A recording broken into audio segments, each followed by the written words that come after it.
How's it going, everyone? In today's video, I'll show you on how you can create your own custom lens profile in Gyroflow. So basically the first thing that you want to do is to just grab your camera. Now I believe any camera will work. Head over to the lens profile. In here, click on the create new. And then the first thing that you want to do is to actually click on the open calibration target.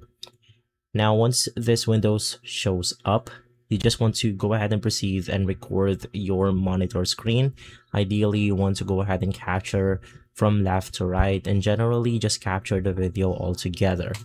Right after upload it onto your computer, go ahead and upload it right here.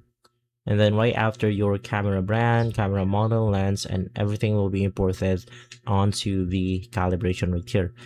So you also want to click on the auto calibrate option, and this is the process where it can take a little bit of time. And from there, customize your setting the way you want to, and finally click the export lens profile button.